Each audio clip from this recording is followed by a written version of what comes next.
भानगढ़ किला। क्या आपने कभी ऐसी भूतिया जगह के बारे में सुना है जहां सूर्यास्त के बाद सरकार भी जाने से रोकती है?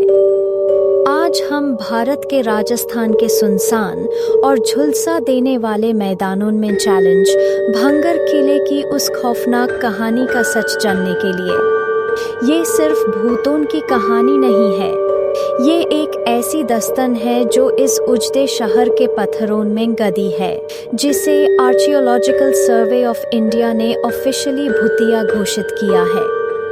भानगढ़ की ये रहस्यमयी कहानी 17वीं सदी में शुरू होती है। ये राजा माधो सिंह द्वारा अपने बेटे के लिए बनाया गया एक शानदार शहर था। कल्पना कीजिए भरे हुए बाजार, भव्य महल और 1000 से ज्यादा घरों की। ये रेगिस्तान का एक नया हीरा था, पर ये खुशहाली एक कमजोर नींव पर टिकी थी, एक श्राप जो बस बरसने ही वाला था।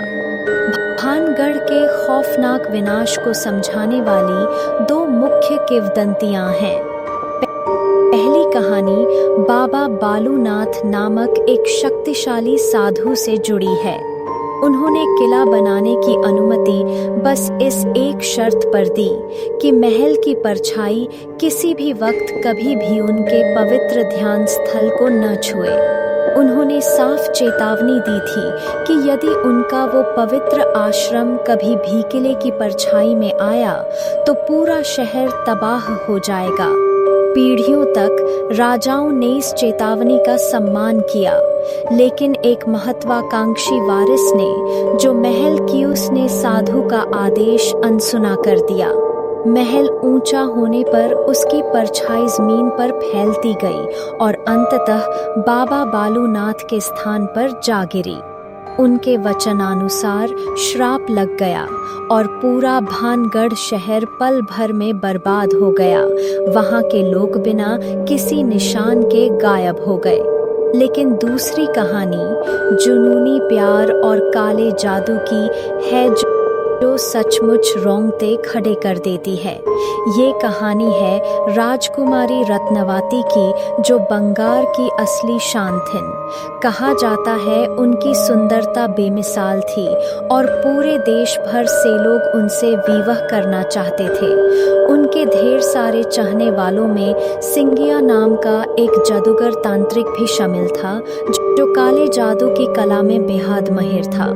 वो अच्छी तरह जानता था कि वो राजकुमारी का दिलाम तरीकों से नहीं जीत सकता, इसलिए उसने जादू का सहारा लिया। एक दिन उसने राजकुमारी की दासी को बाजार में उनके लिए इत्र खरीदते हुए देखा। मौका पाकर सिंगिया ने अपनी काली शक्तियों का प्रयोग करके उस तेल पर जादू कर दिया। उसकी योजना बिल्कुल सरल थी। जैसे ही राजकुमारी उस तेल को छूतें, वो उसके प्यार में पागल हो जातें और उसकी होने पर मजबूर हो जातें। परंतु राजकुमारी रत्नवती केवल सुंदर ही नहीं थीं, बल्कि वो तंत्र विद्या की भी अच्छी भी जानकार थीं। उन्होंने शीशी के काले जादू को भांप लिया।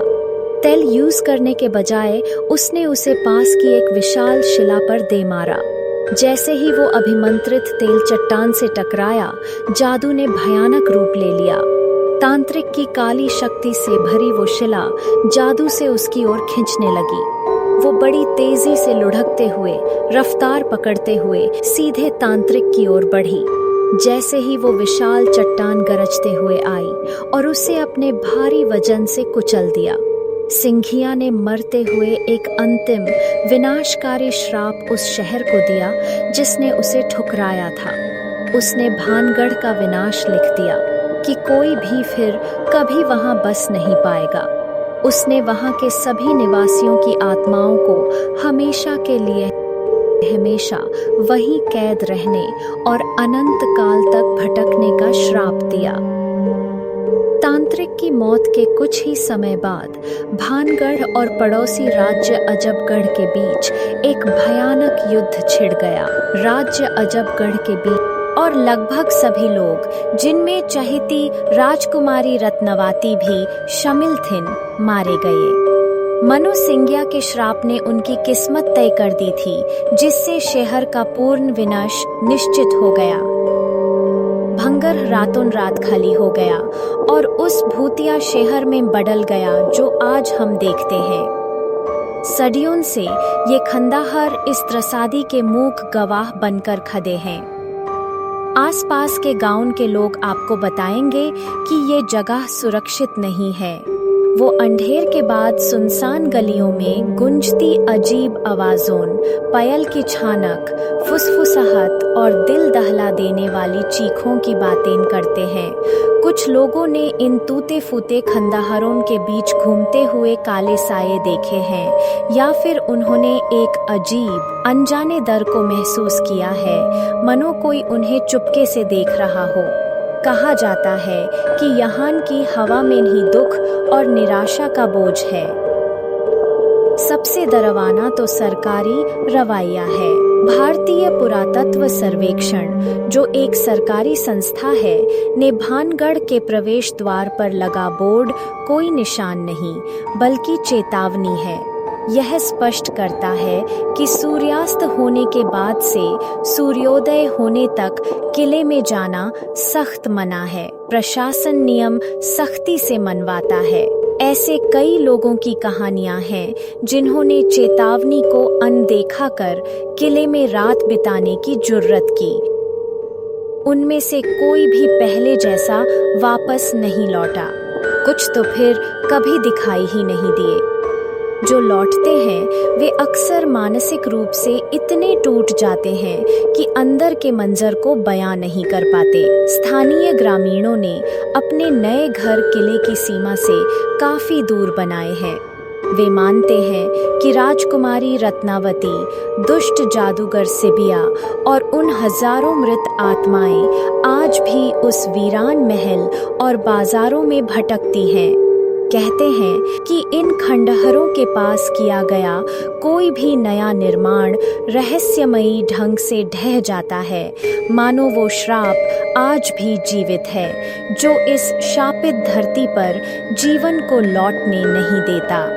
तो क्या यह सिर्फ एक लोक कथा है जो शहर के उस दर्दने की अचानक वीरान होने की वजह बताने के लिए गढ़ा गया, या फिर क्या कोई बुरी शक्ति छिपी है उन प्राचीन पत्थरों के भीतर?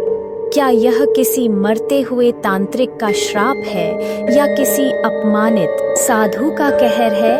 यहाँ के खामोश और खाली मंदिर और वो बिल्कुल ही सुनसान गलियाँ और वो खामोश महल अपने सीने में कई राज दफन किए हुए हैं। लेकिन एक बात तो तय है, सूरज ढलते ही जब परछाइयाँ फैलती हैं तो भानगढ़ बदल जाता है। यह एक ऐसी जगह बन जाता है जहाँ अतीत कभी मरता नहीं, जहाँ रेगिस्तानी हवाओं में रूहानी हवा और जहाँ एक दर्दनाक दास्तां जारी रहती है हर खौफनाक रात। आपको क्या लगता है, क्या आप किले में जाने की हिम्मत करें?